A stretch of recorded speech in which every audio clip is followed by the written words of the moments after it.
বিরাদর ইসলাম, পৃথিবীতে আল্লাহ এক।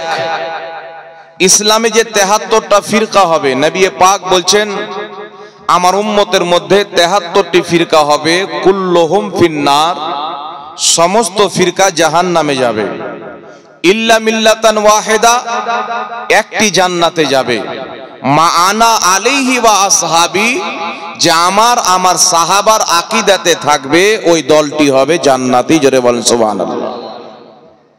এখন বিরাদর ইসলাম, 72 ফিরকা যে জাহান্নামে যাবে তারা আল্লাহকে অস্বীকার করে নয়।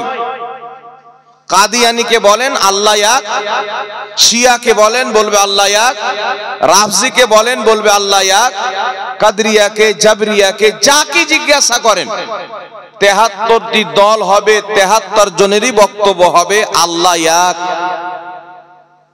ইবলিস পর্যন্ত বিশ্বাস করত আল্লাহ এক। কেউ যদি ইবলিসকে বলে তুমি বলো আল্লাহ কয়, তো ইবলিস বলবে আল্লাহ এক। এমনকি যে আমার আপনার চাইতে বেশি ইবাদত ইবলিস আল্লাহর করেছিল। কত কোটি বছর? 6 কোটি বছর। কত কোটি? 6000 নয়, 6 কোটি বছর আল্লাহর ইবাদত করেছিল। আল্লাহকে ইবলিসও মানত, আল্লাহকে জিবরিলও মানত, আল্লাহকে সিজদা ইবলিসও করত, আল্লাহকে সিজদা প্রত্যেক ফেরেশতাও করত। যখন আদম নবীর বাড়ি আসলো, আল্লাহ বললেন আমাকে তো সিজদা করেছো ইবাদতের কারণে, আমাকে তো সিজদা করেছো প্রস্তিষ্ঠের কারণে, আমাকে তো সিজদা করেছো আমার তোমরা বান্দা হওয়ার কারণে। এখন আমি হুকুম দিচ্ছি আমার আদমকে সিজদা করো, কারণ আমার আদম হচ্ছে আমার খলিফা, আমার নবী। আল্লাহ যখন আদমকে সিজদা করতে বললেন, প্রত্যেক ফেরেশতা মাথা ঝুঁকিয়ে দিলেন। এই সিজদা ইবাদতের ছিল না, এই সিজদা ছিল সম্মানের সিজদা। আল্লাহ বলেন আদমের সামনে মাথা নত করো, সিজদা করো, সিজদায়ে তাজিমি আদমের সম্মান করো। জিবরিল হোক, মিকাইল হোক, ইসরাফিল হোক, ইসরাইল হোক, প্রত্যেক ফেরেশতা তারা জানতেন যে ঈমান যদি সুরক্ষিত রাখতে হয়, ঈমান যদি হিফাজতে রাখতে হয়, আল্লাহর ইবাদত করতে হবে, আল্লাহকে সিজদা করতে হবে। আল্লাহ যাদের যাদেরকে মহব্বত ও তাজিম করতে বলবে তাদেরকেও মহব্বত ও তাদের তাজিম করতে হবে। জিবরিল ঝুঁকে গেলেন, মিকাইল ঝুঁকে গেলেন। আচ্ছা, এই ঘটনাটা বানানো না কোরআন পাকের ঘটনা? একটু জোরে বলেন। এটা আল্লাহ পাকের কালাম। প্রত্যেক ফেরেশতা সিজদা করলো, ফাসাজাদু, সবাই সিজদা করলো, ইল্লা ইবলিস, ইবলিস করলো না। ইবলিসের বক্তব্য হচ্ছে আল্লাহ তোমাকে তো মানি, 6 কোটি বছর তোমাকে সিজদা করেছি, হাজারো বছর আরশের তাওয়াফ করেছি, হাজারো বছর তোমার ফেরেশতাদের শিক্ষকতা করেছি, আমি যতদিন তুমি হায়াত দিবে কিয়ামত পর্যন্ত তোমাকে সিজদা করব, তোমার ইবাদত করব। কিন্তু আমি ইবলিস আদমের সামনে ঝুঁকতে পারবো না, আদমের সম্মান করতে পারবো না। আল্লাহ পাক বলেননি 6 কোটি বছর নামাজ পড়েছো এটাই যথেষ্ট, আদমকে সিজদা না করলে কি হবে। আল্লাহ পাক বলেননি আমার আরশের তাওয়াফ করেছো হাজারো বছর, এর বরকতে তোমাকে maaf করে দিলাম। আল্লাহ পাক বলেননি যে তুমি আমার ফেরেশতাদের শিক্ষকতা করেছো এর কারণে তোমাকে ক্ষমা করে দিলাম। আল্লাহ পাক বলেছিলেন ইবলিস কিয়ামত পর্যন্ত আমি মিসাল কায়েম করে দিব, যেই ব্যক্তি শুধু আমার ইবাদত করবে, আমার নবীদের সম্মান করবে না, তারা ইবলিস তো হতে পারে, মুসলমান হতে পারে না। আর জোরে হবে না সুবহানাল্লাহ? ইবলিস তো হতে পারে, মুসলমান হতে পারে না। তাই বিরাদর ইসলাম, কোরআন থেকে আমাদেরকে শিক্ষা নিতে হবে। এখন কিছু লোক বলতে চাই হুজুর এত বড় আলিম, হাজার লোককে মুসলমান করছে, হাজার হাজার ব্যক্তিকে কলমা পড়াচ্ছে, ওই ব্যক্তির একটা ভুল হতেই পারে। আমি বললাম ভুল যদি এমন হয়, আপনি যদি আমাকে গালি দিয়ে দেন, মাইক মান কোন দিকে আছে, একটু একটু কমান তো হালকা। আপনি যদি আমাকে গালি দিয়ে দেন, আমি যদি আপনাকে ক্ষমা করে দিই, কাজ হয়ে গেল না, কি বলেন? আপনি আমাকে থাপ্পড় মেরে দিলেন, আমি ক্ষমা করে দিলাম, অসুবিধা নাই। ভুল যদি গুনার হয়, কেউ গুনাতে লিপ্ত হয়ে গেল, কেউ জুয়া খেলে নিল, কেউ কাউকে মার্ডার করে দিল, যাকে মার্ডার করলো সেই ব্যক্তির আত্মীয় স্বজন যদি তাকে ক্ষমা করে দেয়, তাহলে তার কাছ থেকে আর কেসাস নেওয়া যাবে না, কেসাস করা যাবে না। কিন্তু বিরাদর ইসলাম, ভুল যদি এমন হয় যেই ভুলে রাসূলে কায়নাত সাল্লাল্লাহু আলাইহি ওয়াসাল্লামের, নবী পাক সাল্লাল্লাহু আলাইহি সাল্লামের বেয়াদবি হয়, ত্রুটি হয়, ওই ব্যক্তি কত বড় ইবাদত করনে वाला, কত বড় ইলম রাখনে वाला, কোথায় পড়াশোনা করনে वाला, তার অন্তরে যদি মুস্তাফা জানে রহমতের আদব ও মহব্বত না থাকে, ওই ব্যক্তি কোনোদিন মুসলমান হতে পারে না। জোরে বলেন সুবহানাল্লাহ। সে যত লোককে মুসলমান করুক, যতই বড় লেকচার দেখ, মদিনাতে পড়নে वाला মাদানি থাক, মক্কাতে পড়নে वाला মক্কি থাক, মিশরে পড়নে वाला আজহারি থাক, যদি সে নবী পাক সাল্লাল্লাহু আলাইহি সাল্লামের বেয়াদবি করে, মুসলমান থাকবে? আর জোরে বলতে হবে। 6 কোটি বছর নামাজ পড়ে আদমকে অপমান করে যদি ইবলিস শয়তান হতে পারে, ফেরেশতাদের শিক্ষকতা করে, আরে কি মক্কাতে পড়নে वाला, মদিনাতে পড়নে वाला, মিশরে পড়নে वाला, 7 আকাশের উপরে যে ইবলিস ফেরেশতাদেরকে পড়াতো, সেই ইবলিস যদি আদমের সম্মান না করে, কিয়ামত পর্যন্ত শয়তান হয়ে যায়। এখন যদি মিশরে পড়নে वाला, মক্কাতে পড়নে वाला, মদিনাতে পড়নে वाला নবী মুস্তাফার যদি সম্মান না করে, ইবলিস তো হতে পারে, মুসলমান হতে পারে। কথা বুঝতে পেরেছেন বাবা?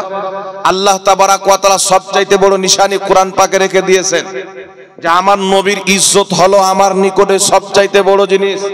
বান্দা গুনাহ করে চলে এসো, আমি মাফ করে দিব। পাপ করে চলে এসো, আমি একদিন না একদিন ক্ষমা করে দিব। তুমি পাপ করেছো, আমার কাছে তওবা করো, আমি আল্লাহ ক্ষমা করব। আল্লাহ তওবার সিস্টেমটা রেখেছে কেন? আল্লাহ বলছে, বান্দা আমি তোমাদেরকে তৈরি করেছি, তোমাদের মধ্যে কোয়ালিটি দিয়েছি যে তোমরা ভুল করবে, আবার তোমাদের ভুলকে আমি আল্লাহ ক্ষমা করব। তাই আমি তওবার জারিয়া করে দিয়েছি, তওবার মাধ্যম করে দিয়েছি। তুমি গুনাহে লিপ্ত হয়েছো, তওবা করো, ক্ষমা করে দেব। তুমি বেকাজে লিপ্ত হয়েছো, তওবা করো, ক্ষমা করে দেব।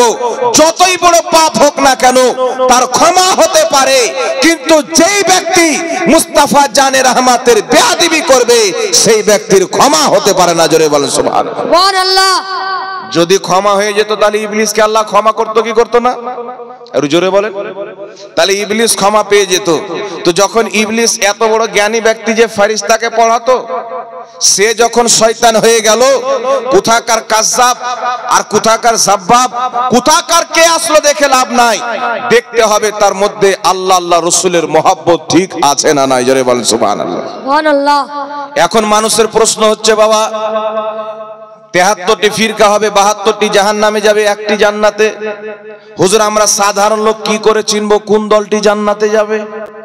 আচ্ছা বলেন তো বাবা, আপনারা এখানে অনেক লোক বসে আছেন, এমনও হতে পারে আমাদের কাছে ইলম হতে পারে উলামায়ে কেরামের কাছে, কিন্তু একটা যে সামাজিক জ্ঞান থাকে, বিচার আচার যে করে, আমাদের চাইতে আপনাদের অনেক বেশি হতে পারে। কারণ আমরা বিচার করে বেড়াই না, গ্রামে কোনো সমস্যা হলে আপনারা বসেই সমাধান করেন। আর যখন 10টা লোক বসবে মীমাংসাতে, তো বলার একটা নলেজ লাগে। যেই ব্যক্তি সমস্ত ঝামেলাকে শুনে এমন ভাবে একটা মীমাংসার কথা বলে মীমাংসা করে দিবে যে সব ঝামেলা তখনই শেষ হয়ে যায়। তো আল্লাহ সবাইকে কিছু না কিছু স্বাভাবিক জ্ঞান দিয়েছেন। তো আপনি স্বাভাবিক জ্ঞানে চিন্তা করেন, বর্তমান জামানাতে যদি জান্নাতি আর জাহান্নামী চিনতে চান, তো জান্নাতি এবং জাহান্নামী চিনার জন্য আপনাকে বেশি দূর যেতে হবে না। আপনাকে একটাই কথা বলে দিতে চাই, আপনি বলেন একদিকে আহলে সুন্নাত ওয়াল জামাত, বাকি দিকে 72 জাহান্নামী ফিরকা।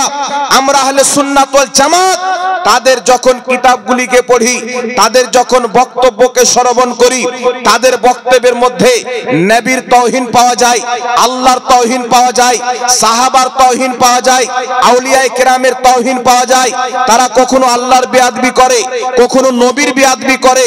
তারা বলে আল্লাহ নাকি নবীকে গালি দিয়েছেন, ডেটেছেন, আল্লাহ নাকি নবীকে ধমক দিয়েছেন, এটা আল্লাহর বেয়াদবি। তারা বলেন নবী কিয়ামতে শাফাত করতে পারবে না, এটা নবীর বেয়াদবি। তারা বলেন নবী কবরে মরা মানুষ পড়ে আছে, এটা রাসূলুল্লাহর তাওহীন। তারা বলে রাসূলের মুখ দিয়ে দুর্গন্ধ বের হতো, এটা রাসূলের তাওহীন। একদিকে নবীর অপমান করনে वाला, একদিকে নবীকে মোহাব্বত করনে वाला। আরে আদমকে মোহাব্বত করে জিবরিল জান্নাতি হয়ে গেল, আদমের ঘৃণা জান্নাত থেকে বেরিয়ে জাহান্নামী হয়ে গেল। আজ যদি জান্নাতি এবং জাহান্নামী চিনতে চান, যারা নবীকে অপমান করে তারা জাহান্নামী দল, যারা নবীর সম্মান করে তারা জান্নাতি দল। সুবহানাল্লাহ।